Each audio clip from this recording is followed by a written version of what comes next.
Welcome. Come a little closer. I'm Evangeline Moss, and tonight the cypress trees are still, and the candlelight is low. Out here, the air is thick with stories, the kind that drift through the moss and settle softly around you. So, rest your eyes, listen closely, and let the swamp tell you a story. There are places that people go to feel like everything is going to be okay. They might call it the most cheerful place in the world, where adults get to be kids and kids get to experience magic. But what if that magic had a darker side? What happens when something inside refuses to move on? They say the most cheerful place in the world never really stops moving. Not the rides, not the music, and not the people who were never meant to stay. This first story is about a show that never ends, and when it was supposed to. The first time the ride stopped, no one screamed. That's the strange thing about breakdowns in the most cheerful place in the world. People expect them. They laugh it off, take pictures, make jokes about getting stuck in the future. And that's exactly where it happened. The future. Or at least, what the attraction thought the future looked like. I wasn't a guest that day. I was working. Night shift maintenance. The kind of job that exists in space that people don't think about.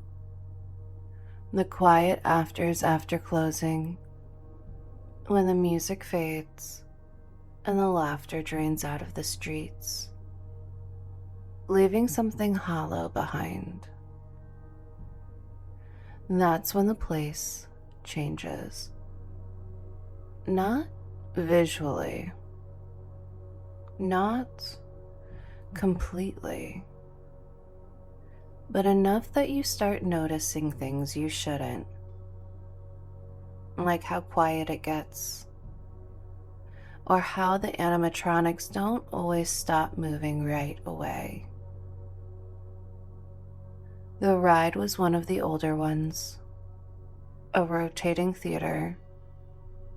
Guests would sit in a circular room, and the building itself would turn, moving them through different scenes of a family, living through decades of technological progress. It was charming, predictable, safe. Each scene had the same family, just older, more advanced, surrounded by newer inventions. Lights would rise, music would play, and the father figure would deliver his lines with rehearsed enthusiasm every single time. Until that night. We got a call around 11:40 p.m. Rotation stall, scene 3, guests evacuated. Standard procedure, or at least, it should have been. When I arrived, the theater was already empty. That was the first thing that felt wrong. Because when a ride stops mid-rotation, guests don't just disappear. There's usually noise, confusion, staff guiding people out. But here, nothing. Just the faint hum of a system trying and failing to move. And the scene itself frozen mid-performance. It was the 1980 segment. The family sat in a brightly covered living room, artificial lighting casting soft shadows across an unmoving face. The father stood near a bulky computer, one hand raised like he's been explaining something when time stopped. His mouth was slightly open, not wide enough to speak, just enough to feel unfinished. "Hello?" I called out. My voice echoed in a way it shouldn't have. The theater wasn't built for echoes, but it was built for sound to feel full, warm, and contained. But now, it sounded empty, like the room had gotten bigger, or I had gotten smaller. I checked the control panels. No major faults. No system-wide failure. Just a stall. Which didn't make sense. These systems had redundancies, fail-safes on top of fail-safes. They didn't just stop. Not like this. That's when I heard it. A soft click behind me. I turned slowly. The animatronic hadn't moved. They couldn't have. The system was down. Everything locked. Frozen. Still. And yet, the father figure wasn't looking at the computer anymore. He was looking at me. I told myself it was a trick of perception, lighting, shadow, anything but what it felt like. Because what it felt like was intentional. I stepped closer, carefully. The floor beneath me gave me that familiar, hollow echo of hidden machinery. Everything smelt faintly of dust and oil. Normal. Everything was normal. Until the light flickered. Just once. Quick. But enough to make the shadows shift. Enough to make his expressions change. Because now, his mouth wasn't slightly open anymore. It was wider, like he was about to speak. And then, he did. "You're not part of this scene." The voice wasn't loud. It wasn't distorted. If anything, that made it worse. Because it sounded exactly like it was supposed to. Clear. Warm. Friendly. But wrong.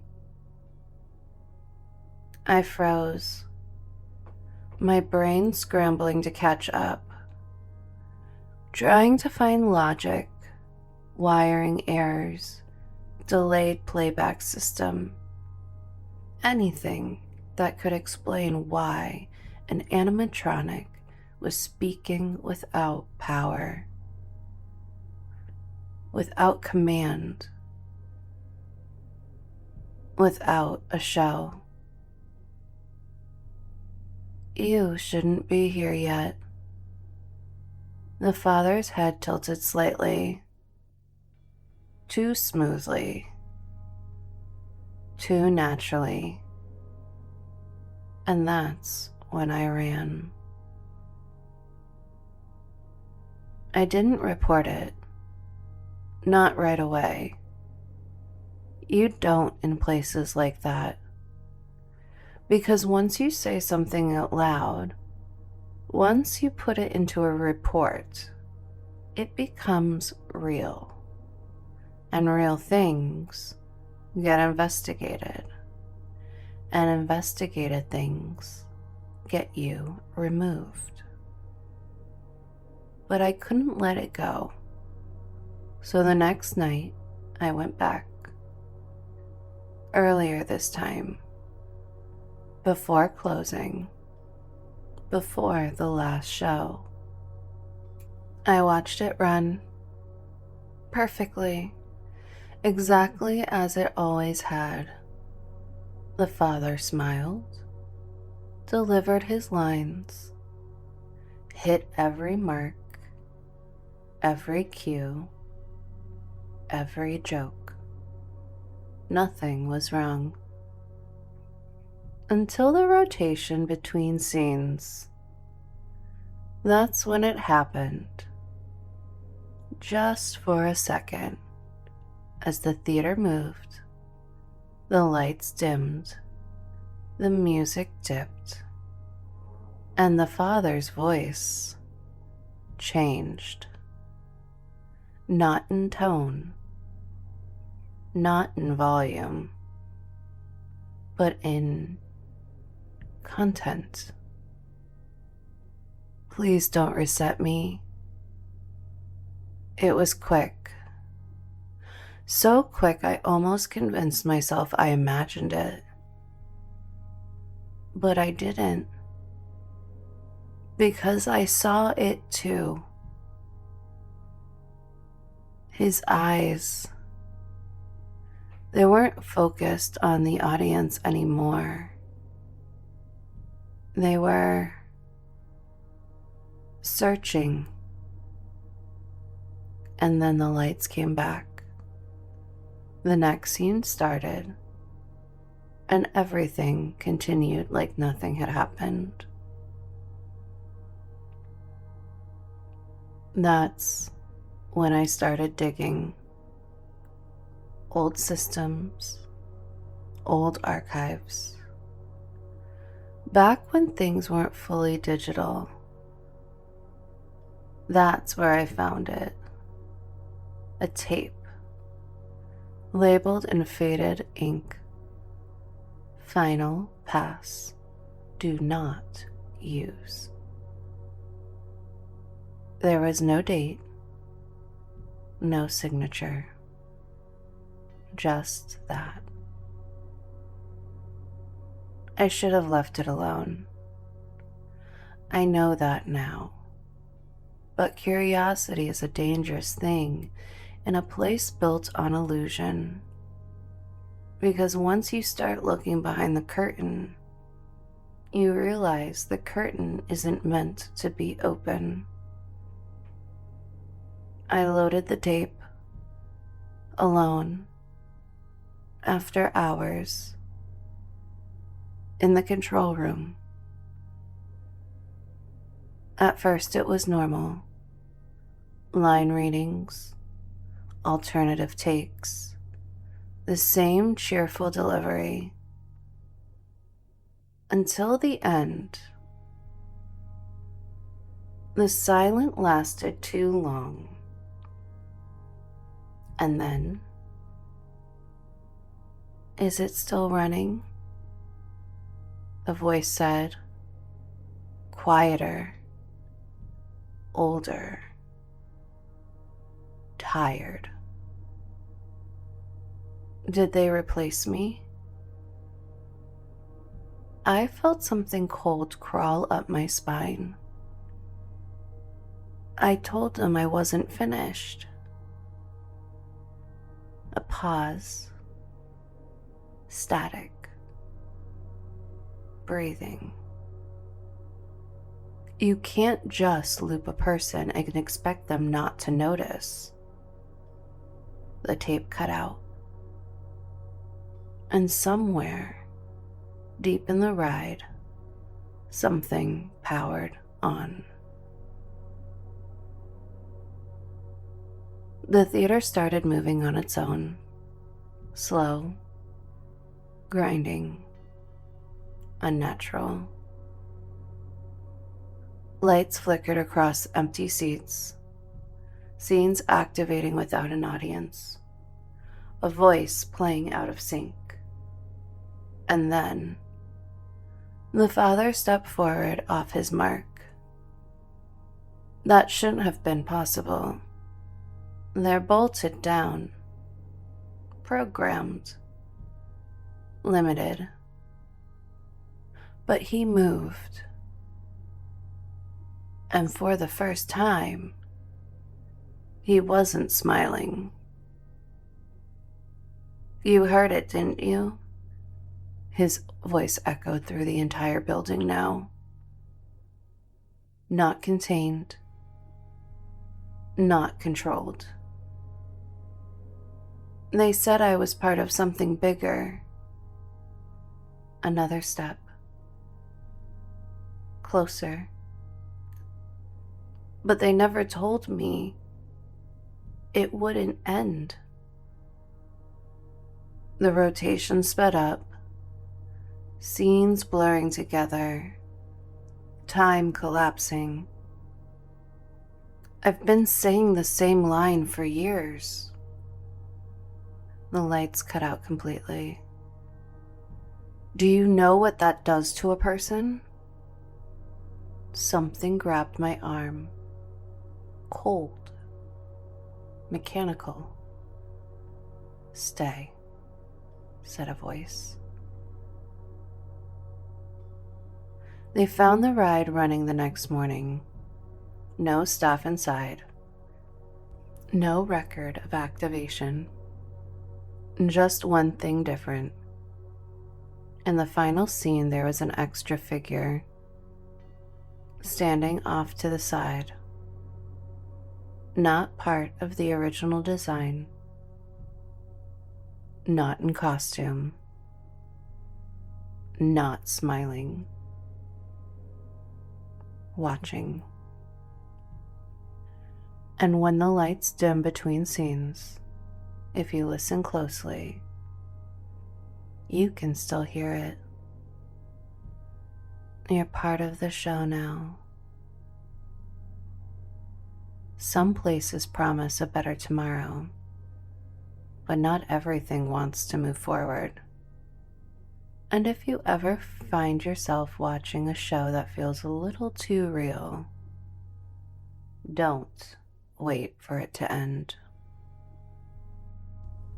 Water is supposed to be calm, predictable, safe to look at. But there are places where the surface lies. They built something beautiful there. Boats, animals, a quiet journey through the wild. But something in the water remembers a different story, and it's still trying to tell it. They tell you not to put your hands in the water, not because of what's in it, but because what might reach back. The ride is slow. That's the first thing you notice. Not boring, just deliberate, like it wants you to look at everything. The trees, the ruins, the animals standing just far enough away to feel real, but not close enough to touch. And the water, always the water. It's darker than it should be. Even in daylight, even under artificial sun. It doesn't reflect light the way water is supposed to. It absorbs it. I didn't think much of it the first time.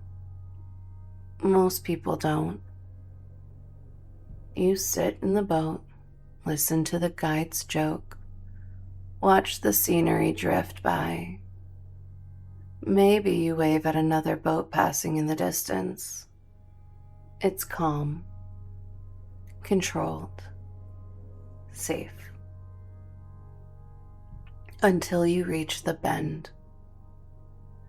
There's a moment right before it where the guide always pauses. Just slightly. Just long enough if you're paying attention you'll notice. But not long enough for anyone else to question it. Then the boat turns, and everything feels quieter. The trees lean closer here. The water narrows. The animals disappear. And the guide's voice changes. Not in words, but in tone. Now, folks, let's keep our hands inside the boat. They always say it like it's a joke, like they've said it 100 times, like it doesn't matter. But it does, because this is where it happened. Officially, nothing happened. That's what they say. That's what they have to say. If you ask the right people, quietly, off shift, away from cameras, you'll get something different. Not details. Not a full story. Just fragments. A child, too close to the edge. A moment of distraction. A slip. And then the water. No one describes what came after. Not fully. They don't need to. Because everyone who works there knows one thing. They never found him. Not all of him. It starts small. That's how these things always start. A ripple in still water when there's no wind. A splash, but nothing surfaces. Guests laugh it off. Say it's part of the ride.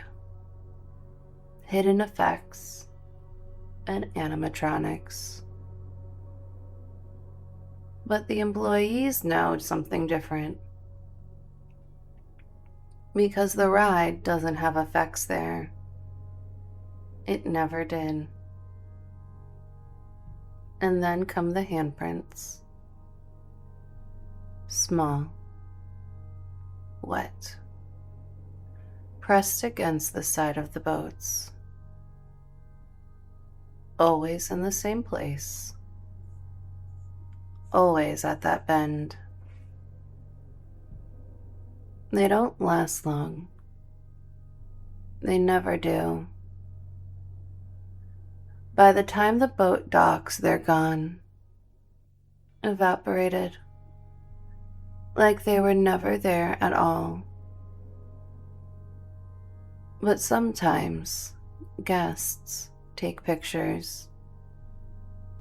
And when they look back there later, they see them.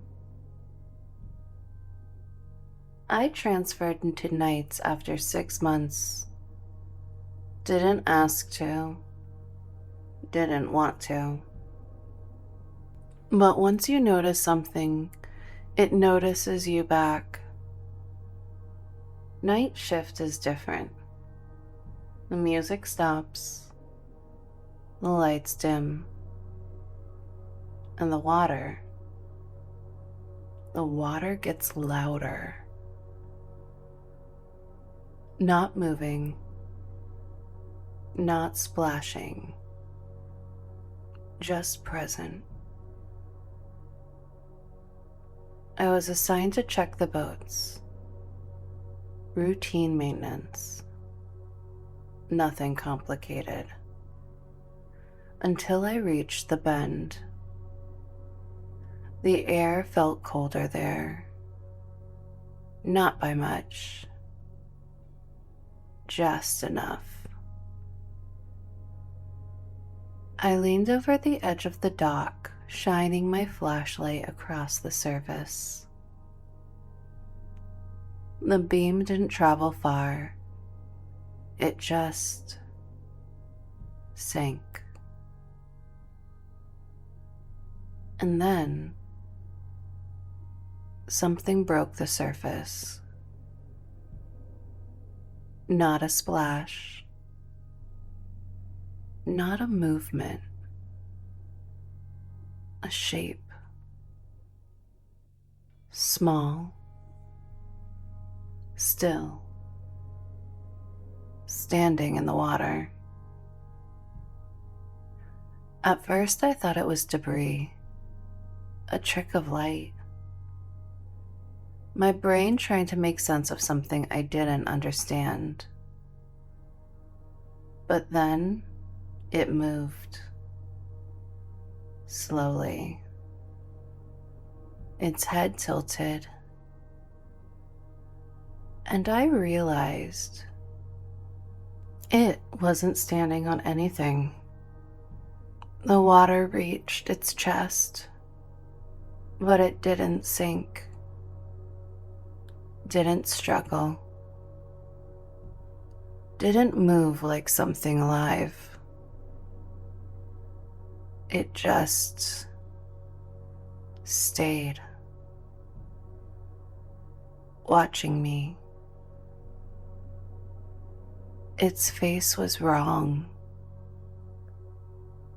not damaged, not grotesque, just incomplete. Like something tried to remember what a face looked like and almost got it right. Did you see me fall? The voice didn't come from its mouth. It came from everywhere. From the water, from the air, from inside my own head. I stepped back. They didn't come fast enough. The water around it rippled. Wider, darker. I waited. Something moved beneath the surface. Something much larger. I'm still waiting. After that night, the reports increased. Boats stalling at the bend. Children pointing at the water, even though there was nothing there. Guests claiming they heard someone calling their name. Not loudly, not urgently, gently, like a friend, or a sibling, or themselves. And sometimes, the boat drifted closer to the edge. Without explanation, without command, as if something is pulling them. I went back. I don't know why. Maybe I thought I could prove it wasn't real. Maybe I thought I could understand it. But deep down, I think I wanted to know if it was still there. It was. But it wasn't alone. The boy stood where I'd seen him before, unmoving, waiting. And beneath him, something shifted. The water bulged upward, just slightly, just enough to break the surface tension. And I saw it. Eyes. Too many. Opening. Looking up. Not at me. At him. And then the boy smiled. Not because he was happy, because something underneath him was. I told you I was waiting. The water surged, and just for a moment, I understood. He wasn't the ghost.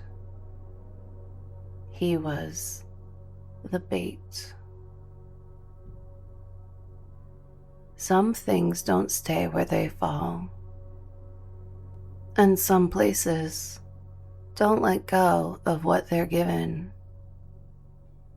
So if you ever find yourself drifting through calm waters, and you hear something calling your name, don't answer. Hotels are strange places. People pass through them, leaving pieces of themselves behind, and trust that nothing's following them. Some places don't forget their guests, and sometimes they don't leave. This last story is about a hotel that was never meant to be real, but something inside it decided it was. This hotel wasn't real. At least that's what they told us. The peeling wallpaper, the dim golden light, the echo of distant thunder rolling through the hallway. It was all part of the show. A carefully designed illusion meant to make the guest feel like they have stepped into another time, another place, another story. And it worked. People loved it. They stepped through the doors laughing, joking, pointing at the cobwebs and the flickering lights, taking of pictures of things that were designed to look broken, designed to look abandoned. But abandoned places don't have schedules. They don't reset every 15 minutes, and they don't send guests out smiling. They definitely don't change. I started working there late summer, night rotation, post-closed walkthroughs. Just make sure everything is reset properly, they told me. Lights, props, staging. It's all automated, but some things drift. Drift. That was the word they used. I didn't understand it at that time, but I do now. The first time I saw the dummy, it was sitting upright in a chair backstage. Perfect posture. Head tilted slightly to the left. Glass eyes reflecting just enough light to feel like they were focused on something. "Don't mess with Caesar," one of the older employees told me. "Guests love him." I laughed. Because, of course they did. He looked exactly like something people would take pictures with. Old-fashioned, eerie in a playful way. Dressed in a tiny suit with a painted smile that didn't quite reach his eyes. "Does he get moved between shows?" I asked. The employee hesitated, just for a second. "No," they said. "Not unless he needs to be repaired." I didn't think about it again. Not until the next night. Because the next night, he wasn't sitting the same way. The story came to me in pieces, like everything did there. An operator, a long time ago, back when things weren't as automated, back when people still controlled parts of the ride manually. There was an incident. That's what they called it.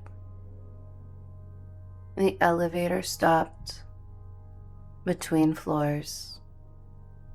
Not part of the program. Not part of the show. Something malfunctioned. Something went wrong.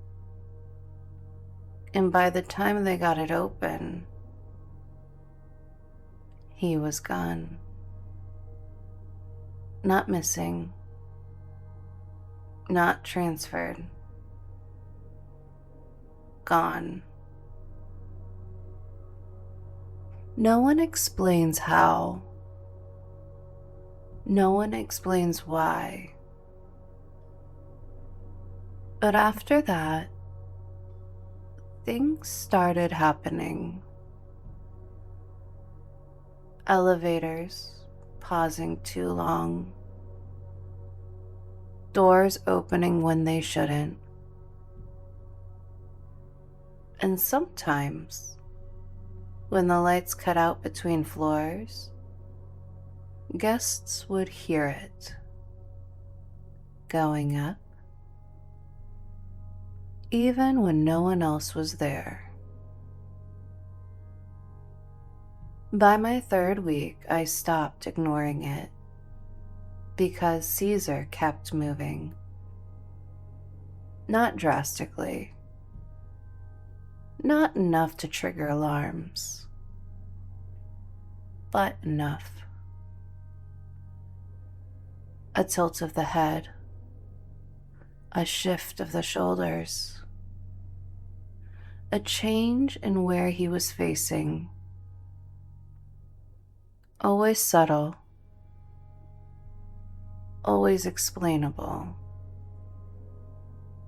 until it wasn't. I was doing my final walkthrough, alone. Lights dimmed, storm audio still faintly playing through the hidden speakers. And Caesar wasn't in his chair. I found him in his hallway, standing. That shouldn't be possible. He wasn't built to stand.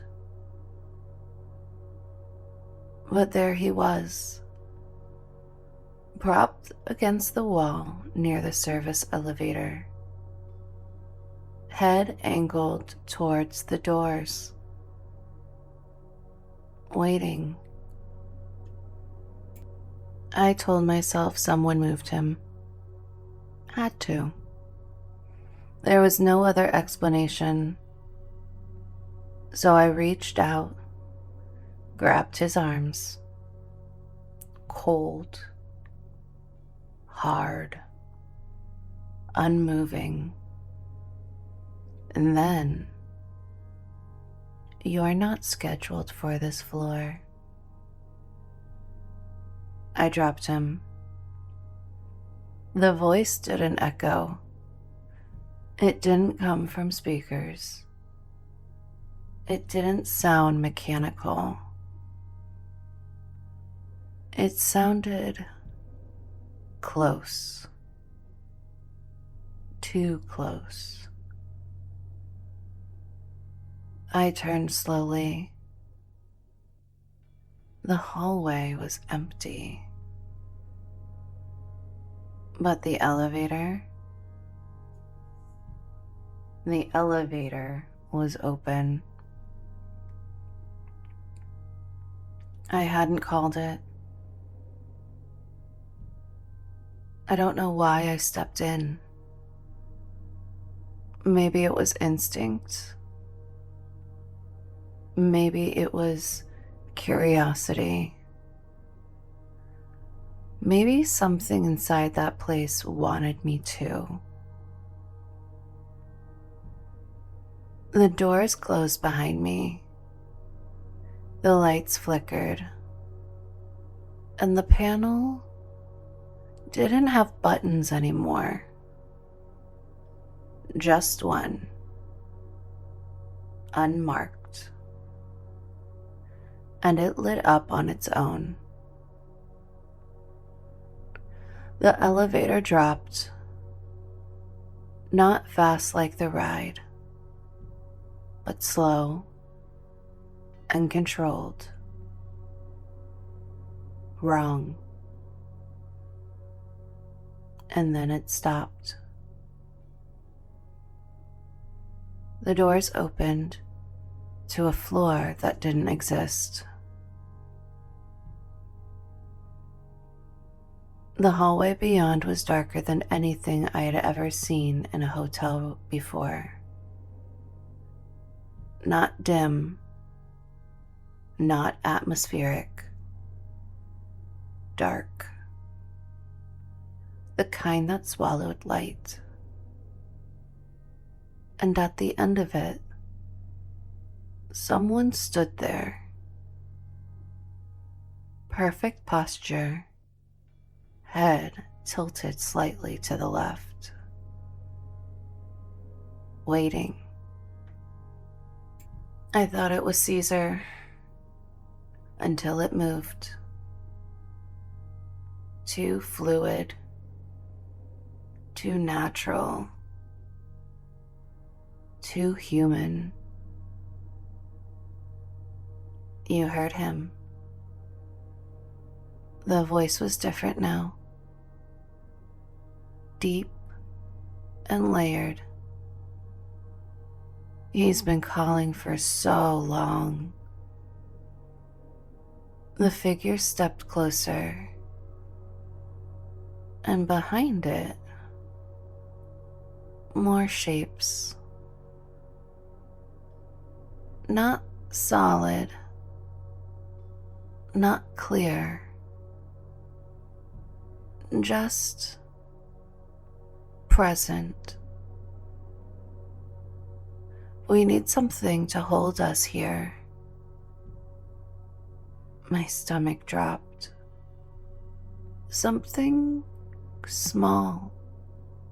Another step.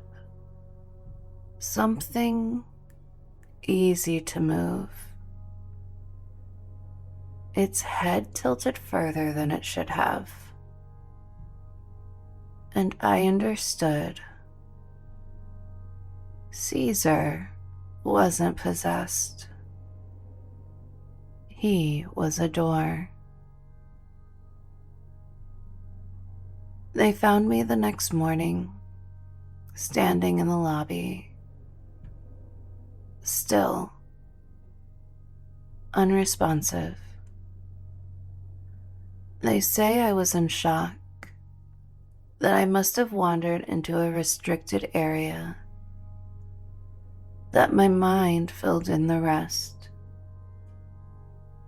that none of it was real. But they moved Caesar after that, locked him away, backstage, somewhere where guests could not see. And still, every once in a while, an elevator stops between floors. The lights go out, and a voice asks, "Going up?" Followed by another, softer, closer. "Room service." Some doors aren't meant to be open, and some things don't need to chase you. They just wait for you to step inside.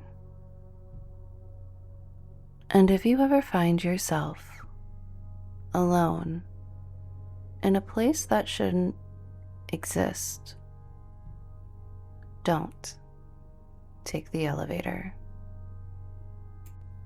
3 stories, all in a place built to make people feel safe. A show that never ends, water that never forgets, and a door that truly never closes. Different stories, same place. But the truth is, it was never just one thing. It wasn't just the man in the show, or the child in the water, or whatever waits behind the elevator door. It's the place itself. A place built to hold on to stories, to replay them, to keep them, and sometimes to add new ones. That's why everything feels just a little too real when you're there. Why the smiles don't always reach the eyes.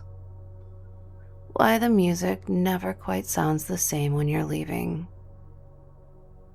Because somewhere underneath all of it, something is still awake, watching, waiting for the park to close again. The candle is burning low now, and the swamp has grown quiet. If you're still awake, there's always another story waiting for you here. Sleep well, and I'll be right here when you return.